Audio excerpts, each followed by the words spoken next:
Hey guys, and welcome back to another episode. Today I'm going to be taking a look at Pitfall 3D, and this is going to be a live retro recap episode, so I'm going to be taking a look at maybe like the first couple of levels, see how they play, see if the game still holds up as much as it did back then, and if you should consider playing it yourself today. So with that being said, let's go ahead and get into it.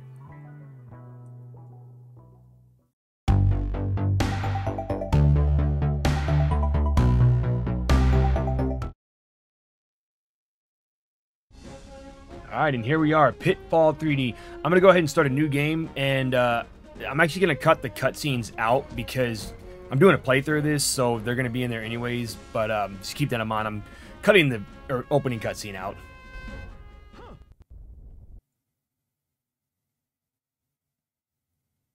Alright, loading screen. The load times do take quite a bit, so yeah, I'm going to shorten those a little bit. Actually, I'm going to keep this one here because it does show you like your objectives and what you're supposed to do. So you need to travel through the wilderness. Wow, I can't even say that word. There may be some hazards on the way, no kidding. Head north until you can see the city. All right, cool. I did like that it was a little bit like a comic book here. Enter the rift and it will take you to the Shinrak. Is that what this is? I hope I said that right. All right, so we have 5 lives, and there is a cheat code you can use. It's called Steve Crane Me. I believe that is one of the creators of the original Pitfall. Real quick, Bruce Campbell, this game already gets a, 10 for voice acting because it's got Bruce Campbell as the voice. So I didn't know that when I first played this when I was younger. I didn't realize that was him. Also, I didn't really know who Bruce Campbell was. I just knew it was him being at the end of Darkman. And I had not seen Evil Dead yet prior to playing this game. So when I found out that was him, I was like, oh, this is awesome. Those things were a pain in the butt. So you can see it plays a lot like Pitfall, the mine adventure. Wow. How did I do so much better on that when I was playing this on my own? You can see it's essentially like Pitfall the Mine Adventure from the SNES and Sega Genesis days, but it's in 3D. I'm really wishing, Activision would kind of go back to, their old titles, but we all know they only care about Call of Duty right now. That's what's making them the money. All right. And one cool part here is he actually does like a little tutorial and tells you, swing the vine north by using that D-pad of yours. See, he's telling you swing the vine a certain way to, go to where you need to go. There's something over there as well, but I think it just leads you back to this area. So you can see it's very 3D, and it's very easy to fall to your doom in this game because you'll be jumping across and you'll think, oh, I'm gonna make it to that platform, and you jump and it turns out the platform is below you and further away than where you need to go, so you end up falling to your doom, and it's just not a fun time. And I will say this level especially is very easy, but some of the later levels can get very, very difficult, and there's a spot in one level where you go over this blue glowy stuff and it makes you float. Now you got to be careful with that because you'll float right off the platform, and it's happened to me many times. I've just fallen right off. And watch out for these scorpions too. These guys, ooh, see? How is it a scorpion is just gonna grab you and swing you across the place like this? Alright, cool. Oh, come on. See, that's another issue I have with this game is you'll be going in a certain direction and you'll just bump into stuff and he just doesn't move and he just keeps bumping into it and you're like, come on, what is this? What's with this?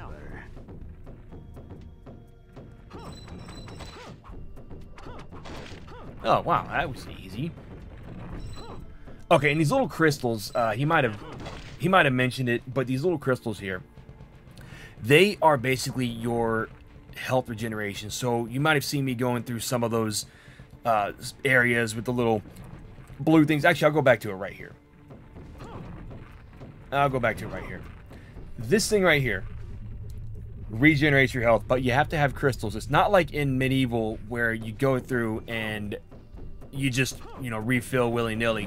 That one actually, the more you use it, the more it goes away. You don't have to you know, you're not able to use it anymore once you replenish all of the health in that area. So this one's a little bit easier. You just have to have crystals in order to regenerate your health. You know, think of it as your health packs of the game. We're going to go ahead and do one more level just to see the difference between the levels. This might or might not be... Actually, this is a pretty lengthy level, so I may play just a little bit of it. If I remember correctly, you will need to find a way to break the Force Dome. Yeah. Temple is the key, but requires power from the crystals. Yeah, this is a pretty lengthy level, so I think we're just going to go with just that beginning part. But just to see for a little bit here, you've got more traps, more things trying to kill you. I guess those are supposed to be darts or rockets. It's really hard to tell. And you see the boots are basically your... Actually, this might have the blue floaty stuff that I was talking about. This must be that orb key I've heard so much about. So the point of this level basically is to get all 4 keys right here. And then you can exit the level and everything. So you have to go through 4 different pathways. Another scorpion trying to kill me. And this is kind of what I was talking about here. See, you can go on that platform, and then if you jump across, or you try to jump, in fact, I'm going to do it right here. It might actually kill me. How? I don't know how that kills you. You're not that far, but that's one of the things I was talking about, where you got to be very careful where you're going and what you're trying to do, because it'll end up killing you if you jump the wrong way. Now, yeah, we're just going to go ahead and you know, call it here and give my final thoughts on the... Which way? The game itself. Actually, that's a secret pathway you can go through. Alright, see, everything's trying to kill you here. Those especially are a nightmare to get past. Oh, I totally forgot. You get little special power-ups and everything you can use right here. And I think that one is... Okay, that one just kills everything in front of you. There's a few that will just, you know, knock out enemies. There'll be like a homing attack on enemies.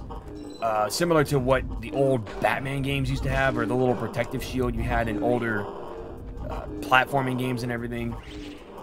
So yeah, that's basically the gist of this whole game, is that it's a 3D platformer of sorts, and it was one of the first 3D platformers. But let's go ahead and get into my final thoughts and what I think about this game now, and if you should consider playing it yourself. Alright, and there you have it, guys. That is Pitfall 3D.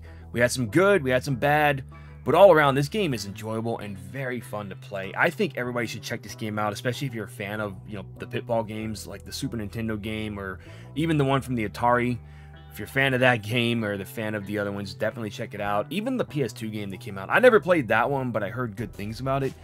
This one in particular is one of my favorites, because it's one of the first games I ever played on the PS1. In fact, it's actually the first game I ever played in a demo disc when I got this with my PlayStation 1 back in 1998. It's the first game I played because I saw it at Toys R Us and I said, Pitfall 3D. Is that like Pitfall from the Super Nintendo? Is it the same thing? You know, and then I found out, yes, it is. It is the same thing. It's the same series and everything. Very fun game, though. Definitely check it out. I think everybody should play it. It does work on your PS3 and your PS2, so, you know, if you have one of those two still lying around, definitely check it out.